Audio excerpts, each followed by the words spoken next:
Shalom, buena tarde. He tenido mucho coge o correr hoy. Quiero saludar a las personas que nos escriben, que están viendo nuestros vídeos desde el sur y centro de América, norte, España, Canadá. Es la comunidad Villama, este es un equipo de trabajo que hemos tomado la determinación de entrar en estos medios, el propósito de hacer o traer esta luz o este mensaje es con el ánimo de buscar o mostrar una diferencia en la interpretación del texto y de la comprensión de los que se conoce como Nexarita. Aquí no estamos buscando imitar a nadie, estamos trayendo, es una luz, una palabra. Y hoy quiero trabajar, alguien nos escribió, parece que fue conmovido, fue llevado a una reflexión. Dentro de los comentarios dice que la iglesia es el Israel espiritual. Déjeme decirle, amigo, por respeto su nombre lo guardamos o lo conservamos. Tal cosa es un invento teológico y es una mentira. Israel espiritual no existe. Israel espiritual es simplemente, como muchas cosas, teológica, invento, mentira, engaño, falsedad, que no corresponde y no hay una base bíblica ni extrabíblica, que diga tal barbaridad. Si no lo sabes, pues busca. Ahora que hay muchos medios, se llama teología del reemplazo. Dentro de la teología del reemplazo nace ese concepto de que el Israel físico era una cosa y el Israel espiritual era otra cosa. Y aquellos que acuñaron o expusieron ese tema, se dijo que Israel espiritual era la iglesia, y cuando se refiere a la iglesia a veces no hay claridad en ese aspecto, porque ¿cuál es el concepto de iglesia? La palabra iglesia viene de eclesía, y cuando se tradujo al griego se hizo referencia a unos aspectos específicos. ¿Ven? En la cual pues correspondería a la iglesia cristiana católica. Desde ahí mira tu concepto. Luego la iglesia cristiana católica que se separa, los hermanos protestantes o evangélicos o cristianos, que se hacen de llamar hoy con diferentes denominaciones y nombres, se autodenominan de esa manera, en la cual reclaman un derecho que se llama la sucesión apostólica, y si no lo sabe, pues sépalo, también es una mentira. También no es correcto. En ese orden de ideas, la iglesia reemplaza o toma para reemplazar las promesas, los mandamientos, los principios de Israel, para ella asumirla, pero son conceptos teológicos, no porque sea ni una verdad ni un respaldo. No lo hay, no lo existe. Por lo tanto, eso se llama teología de la sustitución o la teología del reemplazo. ¿Ves? Quiere decir que simplemente son unos argumentos, pero esos argumentos no tienen cómo levantarlo.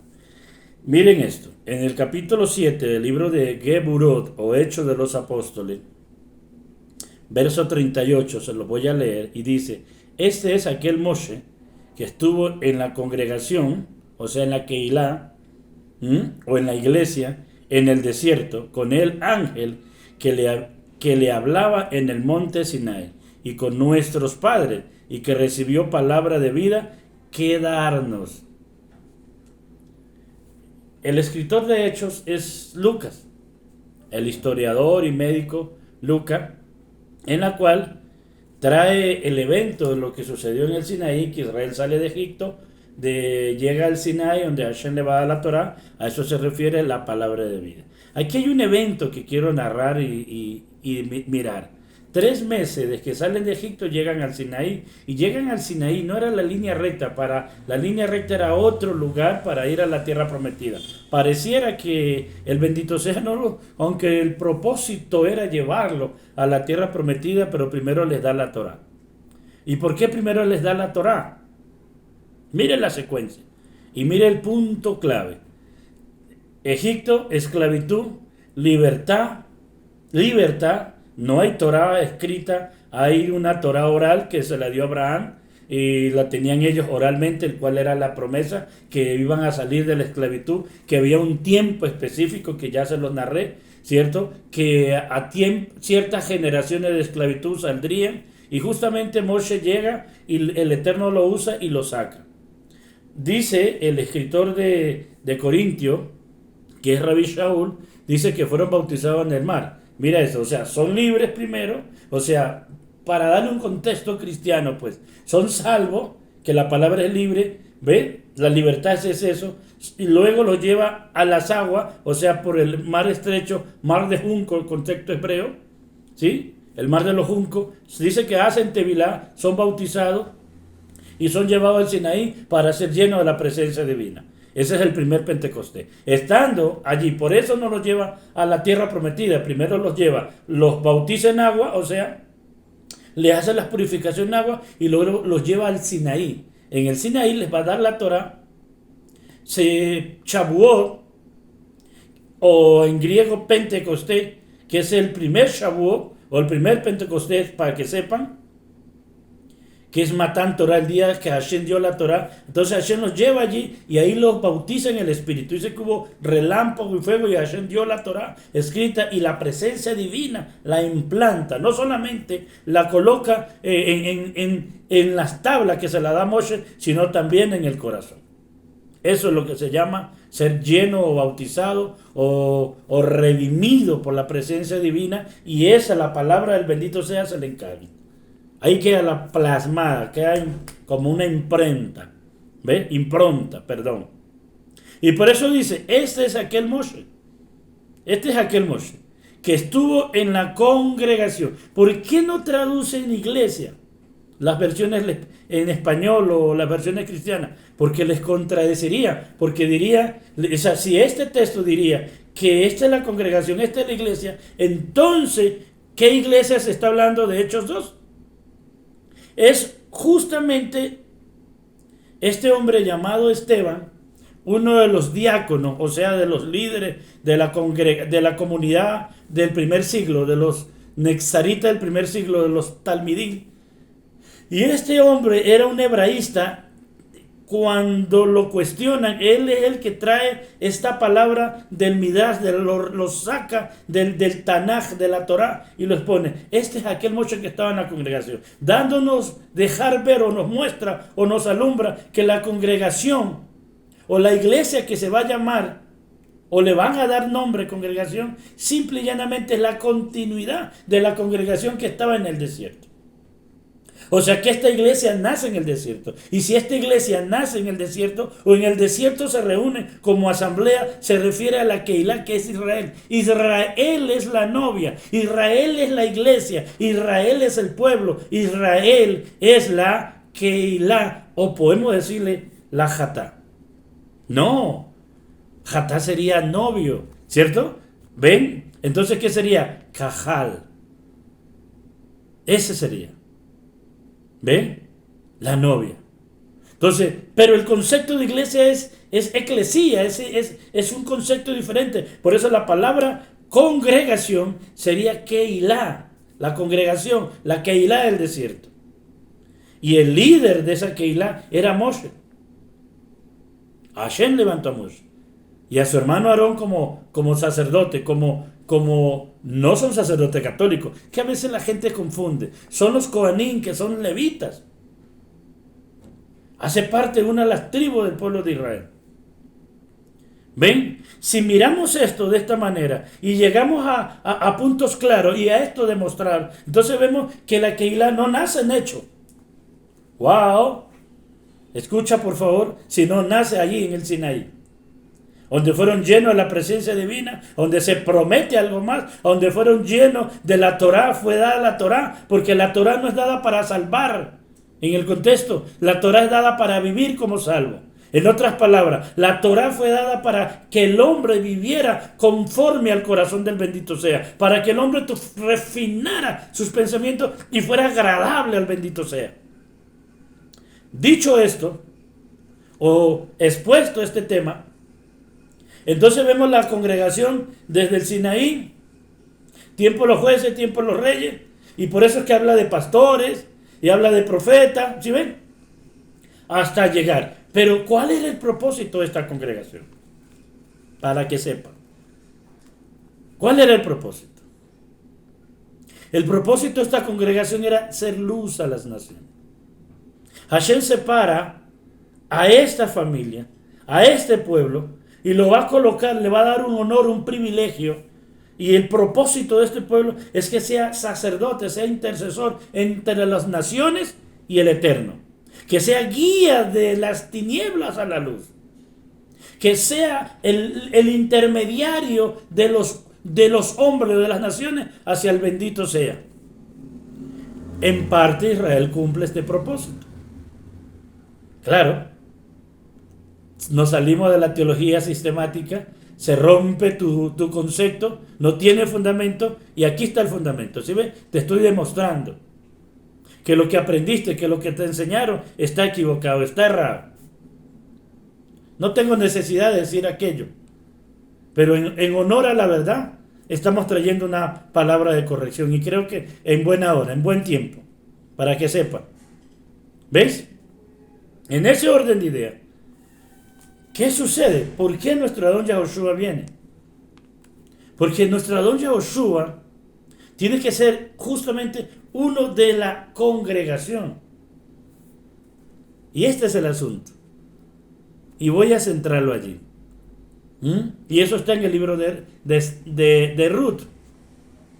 El libro de Ruth nos muestra, yo ya dije, la clave está en el Yobel. Yobel es jubileo. Pero para llegar a ese punto que vamos a ir trabajando, Ruth, o en el libro de Ruth, encontramos una base muy importante.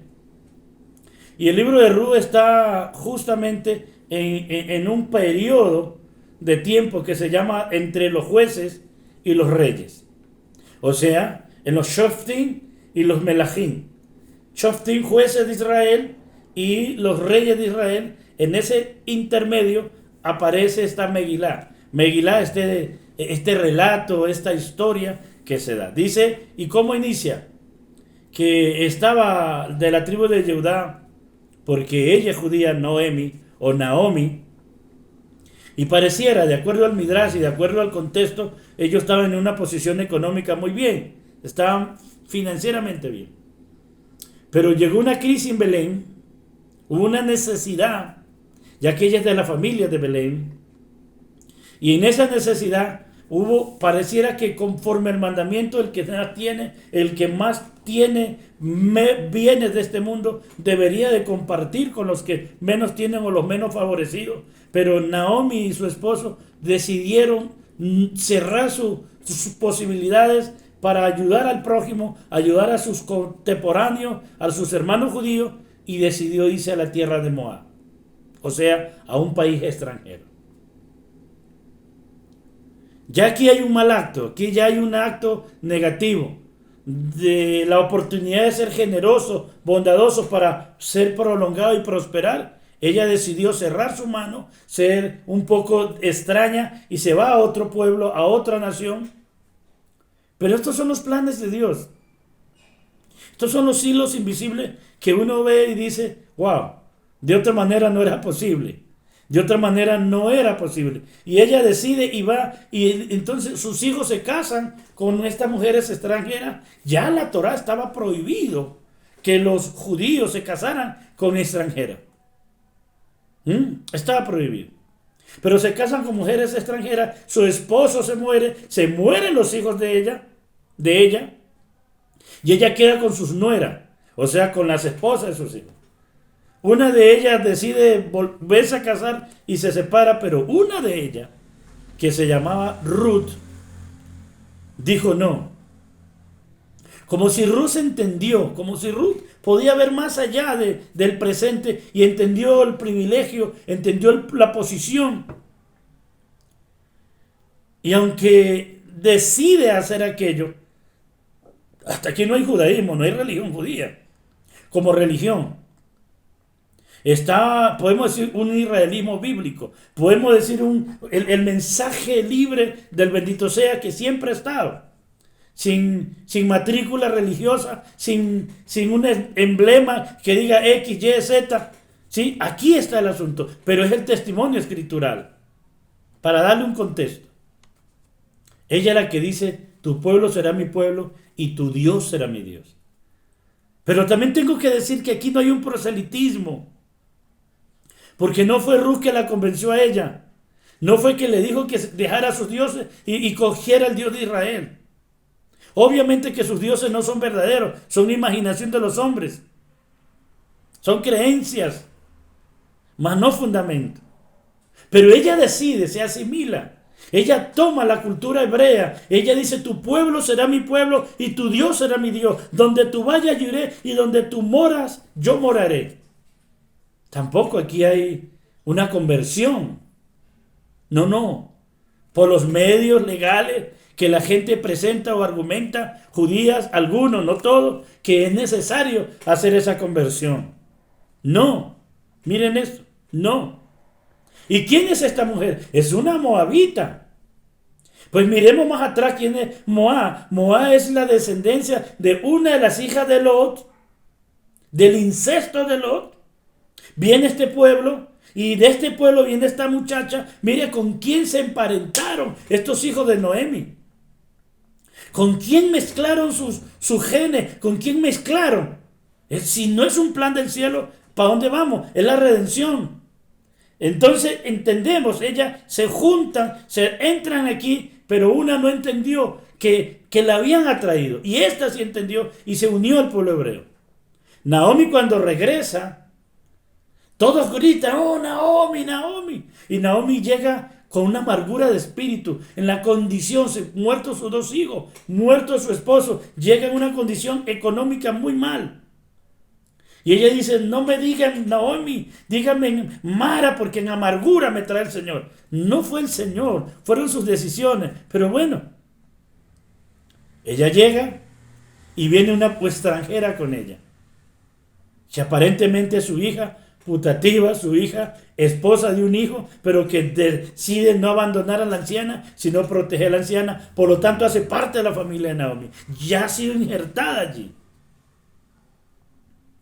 Entonces, conforme la Torah, las personas que estaban en el tema financiero mal, la Torah dice que podían ir a los campos y recoger de las esquinas para alimentarse, no para vender. Mire, la Torah es tan proactiva y la Torah es muy misericordiosa y la Torah deja ver esa política social está aquí dentro de la Torah, y entonces estaba cómo sustentar a la persona que había caído en desgracia, que había fracasado financieramente o sus decisiones lo habían llevado a esa situación. Entonces ella va y justamente llega ¿a dónde? A la era de Bod. Bod era un judío, esto es Belén. Belén, que hoy es tierra de Palestina, entre comillas, y ya ustedes se dan cuenta que eso es tierra de Israel. Ya me han sancionado algunos mensajes, algunas plataformas por ser honesto, y lo único que estamos trayendo es una palabra, sin nada. Pero pues la gente es sensible, pero uno ve que hacen o muestran otra cosa y ahí no lo sancionan. Bueno, no importa. Hay que sujetarnos a usar las normas o el sistema, pero está fuera del sistema. Entonces, llega ella, ¿ve? Y llega justamente donde Bod. Bod es un pariente de Noemi, muy lejano. Entonces, todas las cosas se dan. Bod es anciano. Esta muchacha, Ruth, no, la muchacha esta no es Ruth. Sí, Ruth. No es Esther, es Ruth. Esta muchacha es extranjera y llega allí. Sí, es que tengo la cabeza llena de tantas cosas que quiero comentarles. y llega allí. Pero Bot no es el pariente más cercano para redimirla. Ese es el asunto. Hay un pariente más cercano. Pero para que Bot sea el esposo de Ruth, el pariente más cercano tenía que renunciar voluntariamente. Y era todo un rito para que Bot la redimiera. ¿Cuál era el principio? El principio era que si la esposa de un pariente o la esposa del hermano muriera, eso lo vemos en Génesis 38, el hermano siguiente tenía el derecho de tomarla como esposa. ¿Eso está en la Torá? No, no está en la Torá. Hace parte de la cultura del momento y de los pueblos que estaban. Que fue adoptado dentro de la Torá, hay que decirlo. Pero no es un mandamiento del Eterno. Y ahí es donde nos damos cuenta que hay que aprender a mirar qué es la Torá bendita del cielo y qué es parte de la cultura. Esto hace parte de la cultura. Entonces tenía que redimirlo. El pariente más cercano. ¿Ven? El pariente más cercano tenía que redimirlo y todo se da y el pariente más cercano renuncia y entonces ahora sí Bot va o tiene el derecho y se casa con Ruth. De la relación de Bot y Ruth viene Obed, el hijo, la descendencia. Ya este Obed es un judío con una extranjera. Mire cómo entra esta extranjera. Mire cómo se asimila esta extranjera.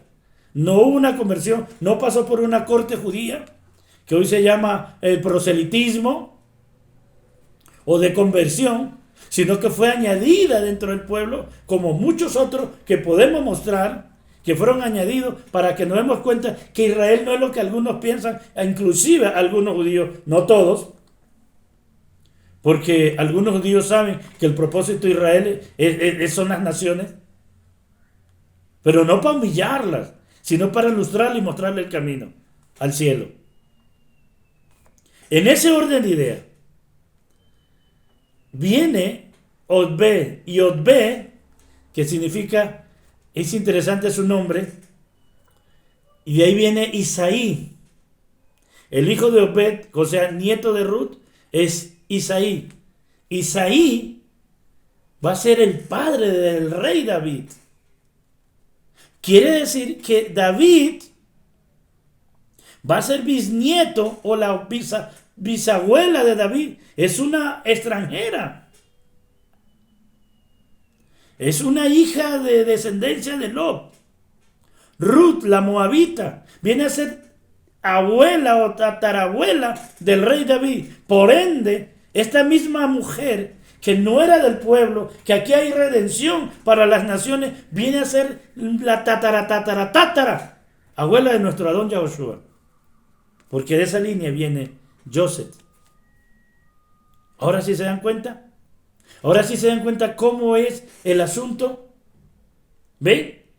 Todo está en una línea, pero tú tienes que aprender a ver en dónde enlaza, en dónde encaja, en dónde no forzar el texto, sino que el texto, entiendo que cuando solo lee estos documentos y desconoce el Tanaj, entonces no sabe en dónde se origina, porque la base del principio no está en estos documentos de los escritos de los apóstoles. Esos son comentarios del Tanaj. La base está en la Torá y en el Tanaj. ¿Ven? Por eso Mateo 1 va a hablar de dos mujeres extranjeras. Una es Tamara y otra es Ruth, dentro de la genealogía de la doña Joshua Hamashiach. Y ya ese es otro tema.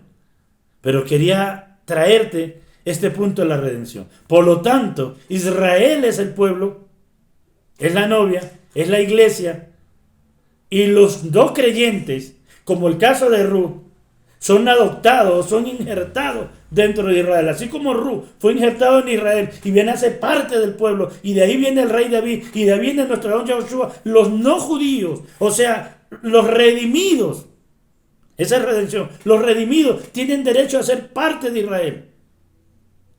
Si te enseñaron lo contrario, es equivocado, es errado. La iglesia como tal no existe. Cada creyente redimido, arrepentido y que haya nacido de nuevo, viene a ser parte de Israel. Romanos 10:17, que dice que algunas ramas fueron, no dice desgajadas, sino el olivo silvestre fue injertado en lugar, no de ellas, sino entre ellas. Eso dice las escrituras que yo leo. Y no es la Reina Valera. Y el texto griego dice eso. No dice en lugar. No es que Hashem cortó las ramas de Israel, injertó al olivo silvestre al pueblo cristiano. No, esa cosa no existe. No es verdad. Israel es, sigue siendo y será el pueblo del Señor. Y no hay Israel espiritual, es el Israel que está ahí, que tiene conflicto, que está en conflicto y que de alguna manera su existencia hace que sea la existencia del Creador y sea la esperanza para el mundo. Porque Pablo dice en el mismo libro romano, si estos por alguna manera les pasó aquello, ¿qué tal cuando vengan a la reconciliación? Cuando reconozcan la mesianidad de Yahushua, que ya ha sucedido, está sucediendo. Y yo me atrevo a decir que muchos hacen teología de judío en contra del maestro por las malas praxis o por las malas prédicas o por la mala comprensión del texto judío, que es la Brit Hadashah, hebreo, para hebreo, por hebreo, que la gente lo ha malinterpretado y lo trató de sacarlo del contexto cultural y plantarlo en otros aspectos. Pero algunos que no lo somos, que estamos retomando nuestra cultura. Estamos retomando y estamos volviendo como Ruth o como el mismo Jitro y como algunos hombres que reconocemos que el pacto de Israel con Abraham también tenemos herencia. Que el Elohim no es el Elohim solo de Israel, que es el Elohim de las naciones. Y los que estamos en las naciones podemos decir, también tengo la Torah, también amo la Torah. Pero no me proclamo el Israel espiritual, ni me proclamo algunas tribus de Israel, porque eso ya es otro tema, otro mensaje, y tiene que pasar por otros estudios. Pero sí puedo tomar y hacer parte del pueblo dentro de la promesa que está, sin usar mentiras ni engaños, que soy de X tribu o de Y tribu, o que somos el Israel espiritual. Israel es uno solo. Israel es la Keilah, Israel es la iglesia, como te he demostrado. Como te he citado, 7:38 de Hechos. Y como te he citado los otros textos. Que el bendito sea te bendiga. Que el bendito sea te ilumine, te guíe por su espíritu. Porque Pablo dice en Efesios que fuimos llamados a ser parte de la familia, no de otra familia. Romano dice que entre ellas. Así que, y si la rama del olivo silvestre, el olivo fue insertado en el olivo natural, aquí hay algo, deja de ser olivo silvestre para ser olivo natural. Yo no sé por qué, cuál es el motivo o circunstancia que estos nuevos creyentes verdaderos se nieguen su origen, nieguen su realidad. Y allá hay soberbia, allá hay altivez, allá hay arrogancia o simplemente un tema de ignorancia. Y si es ignorancia, el bendito sea tiene bondad y misericordia. Pero si es arrogancia, si es altivez, si es soberbia, es otra cosa. Es otra cosa. No es desconocimiento, sino una rebeldía. Porque Hashem te llamó y te dio un lugar y te dio un puesto y te dio un nombre. No te lo inventes, no creas otra cosa. Esa es la realidad. Esto es lo que dice el Rabbi Shaul y eso es lo que dice nuestro don Yahushua. Vino a buscar. Pero el concepto que vino a buscar las ovejas perdidas de la casa de Israel, entonces los cristianos es la casa de Israel. No es así. Habrán unos, pero no todos. Pero no por eso estás fuera, porque si eres redimido verdaderamente y haces teshuvah genuina, eres parte de este pueblo. Porque por eso Israel inicia con la letra más pequeña, que es la Yud, y termina en la letra más grande, que es la Lamed. Quiere decir que todos entramos en Israel. Israel es la figura del arca. Israel es el cuerpo. Israel es la mujer. Israel es la novia. Bendito sea el Eterno. Si estos mensajes te están llegando, suscríbete al canal. Escríbenos. Estamos para responderte. Shalom. Si este mensaje es el propósito de estamos tocando el shofar para anunciar que está llegando el tiempo de tu redención. Y es hora que mires al cielo y diga quién eres. ¿Quién eres? Y te responda, soy un hijo ¿Qué estás haciendo aquí? Pues buscando mi redención. ¿Para dónde vamos? Pues a la casa del Padre. No, no vamos a la casa de los hermanos, no vamos a ser judíos, somos los hijos que vamos a la casa del Padre, porque por medio de uno tenemos la entrada todo al mismo Padre, judíos y no judíos. No tenemos que ni disfrazarnos ni tomar, pero tomamos ciertas cosas que son del Eterno. Las fiestas son judías, no, son del Eterno. El talí, son judíos, no, es del Eterno, son mandamientos del Eterno. No estamos disfrazándonos de nada, estamos tomando, no estamos reemplazando a nadie, estamos ceñidos a lo que tenemos que hacer. Israel es la novia, Israel es la iglesia. Desde el contexto, Israel es el pueblo y sigue siendo mía. Dice que 70 son la novia y una es la mía, la paloma mía, la amada mía, la esposa mía. Y esa es Israel. Shalom.